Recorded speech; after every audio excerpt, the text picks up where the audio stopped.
Chill English Podcast. Hello and welcome back to another episode of Chill English Podcast. The best place to learn English the chill way. I'm Alex. And I'm Chloe. Welcome back, everyone. We're so happy you're tuning in today. Absolutely. So, Chloe, I have a question for you. It's a very common question, one that English learners get asked all the time. Are you ready? Ooh, you're putting me on the spot, but okay, I'm ready. Ask away. The question is, what are your hobbies? That question. It's so simple, but it always makes me feel a little boring. I feel like I always just say, I like reading books and watching movies. It sounds so basic. Exactly. And that's what we're going to talk about today. The question, what are your hobbies, is a fantastic opportunity to have a real conversation, to share a piece of yourself. But many learners get stuck with, I like, or my hobby is, which is grammatically correct, but a little flat. Exactly. It's correct, but it's not very interesting. It doesn't really invite more conversation, does it? It doesn't. So in today's episode, we're going to give you some better, more natural, and more interesting ways to talk about the things you love to do. We're not just going to give you a long list of words. We're going to focus on 7 key phrases that will completely change the way you answer this question. By the end of this episode, you'll be able to talk about your hobbies with confidence and sound much more like a native speaker. I'm so excited. This is exactly what I need. Let's get started. All right, so let's just have a natural conversation. Chloe, to start, why don't you ask me about my hobbies again, and let's see where the conversation goes. Okay, let's do it. So, Alex, what have you been up to lately? What do you do for fun? Thanks for asking. Well, recently, I'm really into landscape photography. Hold on, stop right there. I'm really into. That sounds so much better than I like. What does that phrase, to be into something, mean exactly? Great question. That's our first core phrase. When you say, I'm really into something, it means you have a strong interest in it. It's more passionate than just I like. It suggests that you spend time and energy on this activity. It's a very common and natural phrase. Ah, I see. So it shows more enthusiasm. So I could say I'm really into K-dramas instead of just I like K-dramas? Precisely. Or he's really into vintage cars. Or they're really into baking sourdough bread. It immediately makes your hobby sound more significant and interesting. I love that. Okay, so you're really into landscape photography. That's so cool. What do you like about it? For me, it's all about getting out of the city and being in nature. I spend all week working in front of a computer, so on the weekends, I love going to the mountains or the sea with my camera. It's the perfect way to relax and unwind. Okay, another great phrase, to relax and unwind. I think I understand it from the context, but can you break it down for us, Alex? Of course, this is our second core phrase. To unwind literally means to undo something that has been wound up, like a ball of string. But we use it figuratively to mean to relax and release stress or tension. Think about your body being tight from work or stress all week. You need to unwind it. That's a perfect visual. So it's more than just relaxing. It's about de-stressing from a busy or difficult period. Exactly. So, for example, you could say, after a long day at work, I like to listen to some music to unwind. Or, a hot bath is my favorite way to relax and unwind. It explains the purpose of your hobby, why you do it. I get it now. So photography is how you unwind. That makes a lot of sense. It sounds so peaceful. Do you do any other kinds of photography, like portraits or sports? That's a good question. Honestly, I'm not much of a portrait photographer. I find it a bit stressful to pose people and get the right expression. Ooh, let me guess. That's our next phrase, isn't it? I'm not much of a... You got it. Our third core phrase is a fantastic, polite, and gentle way to say you don't particularly like something or you're not very good at it. Instead of a strong, I don't like sports, which can sound a bit negative, you can say, I'm not much of a sports person. Ah, it's softer and more polite. So if someone invites me to go hiking, but I don't like it, I could say, thanks for the invitation, but I'm not much of a hiker. Perfect. That's exactly how you would use it. Or, do you want to go to the new art gallery? You could reply, I'm not much of an art expert, but I'll come with you. It's very versatile. That is so useful. I feel like I can use this one all the time. Okay, so you're really into photography as a way to unwind, but you're not much of a portrait photographer. I feel like I'm learning a lot about you, Alex. See?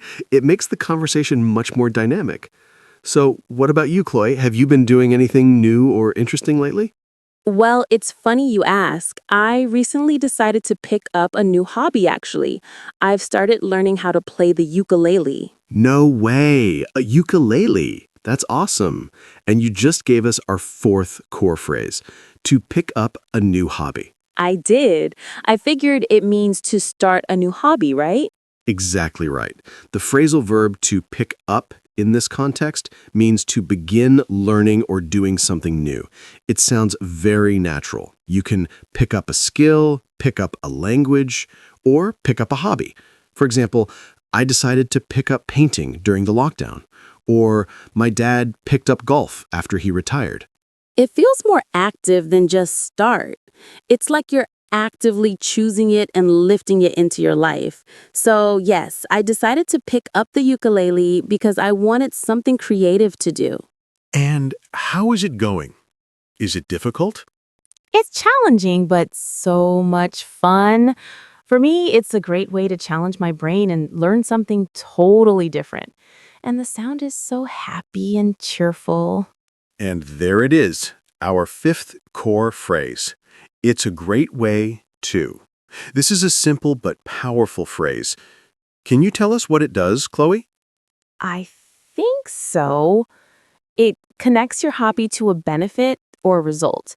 Instead of just saying what you do, you explain the positive outcome of doing it. Spot on. It helps the other person understand the value the hobby brings to your life.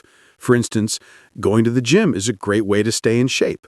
Or joining a book club is a great way to meet new people. You see, you're giving more depth to your answer. Right. So for me, learning the ukulele is a great way to be creative and feel happy. I'm still a beginner though. I'm not planning on performing on stage anytime soon. I just sort of play around with it. That's the best way to learn. That reminds me of my relationship with the guitar.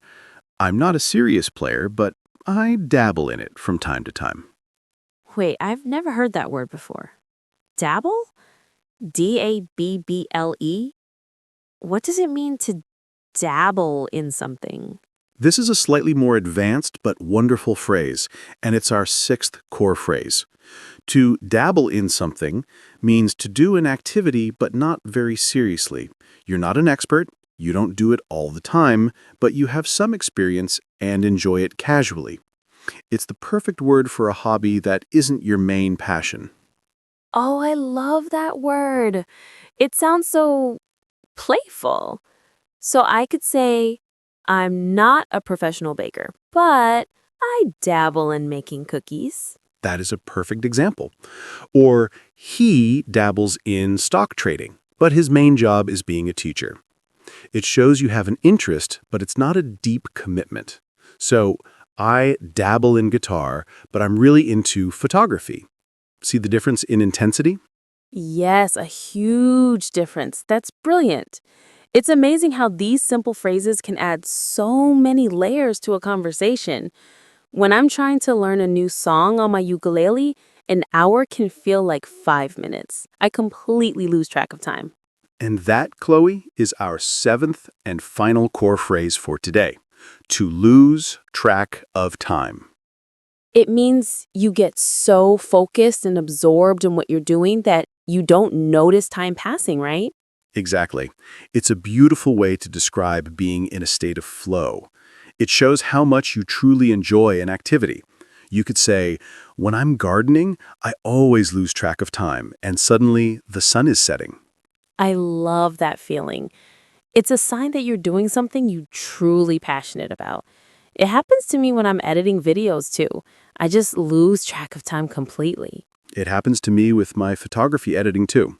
It's a wonderful feeling. And there you have it. We started with what are your hobbies, and now we've had a full, detailed conversation using 7 core phrases that made it so much richer. All right, that was a fantastic conversation. Before we wrap up, let's do a quick recap of the 7 powerful phrases we learned today. Chloe, do you think you can remember them?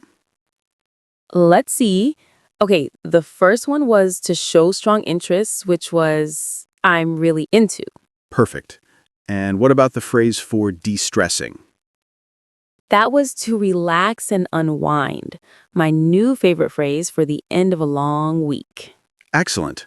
What's the polite way to say you don't like something? I'm not much of a. Like, I'm not much of a morning person. Me neither. Okay, what about starting a new hobby? To pick up a new hobby, like I did with my ukulele. And how do you talk about the benefits of your hobby? You say it's a great way to. For example, listening to this podcast is a great way to learn English. A little self-promotion? I like it. Okay, just 2 more. What do you say when you do something casually but not seriously? You dabble in it. I dabble in a bit of painting sometimes. Fantastic. And the last one for when you're so focused that you forget about time. You lose track of time. You've got them all. That's brilliant. I feel ready to use them. Good, because it's time for our practice scenario. Okay, Chloe, imagine we're at a friend's party. We've just met for the first time. I'll start. Hi there, I'm Alex. It's a great party, isn't it? So what do you do when you're not working? Hey, Alex, I'm Chloe. Great to meet you. Yeah, it's a fun party. Well, to be honest, recently I'm really into gardening. I live in an apartment, but I have a small balcony. It's my little green space. Oh, that sounds lovely. I've always wanted to try gardening, but I have no idea where to start.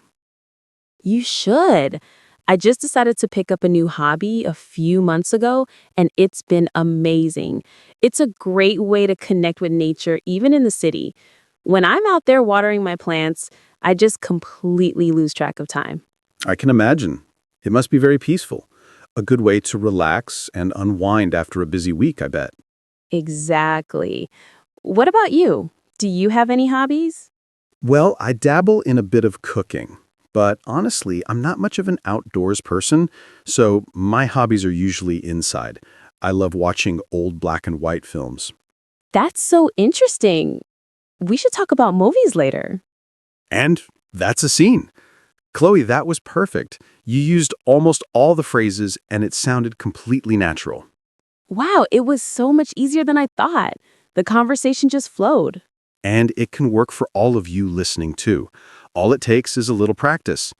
Thank you so much for joining us on Chill English Podcast today. We hope you feel more confident about talking about your hobbies now. We do.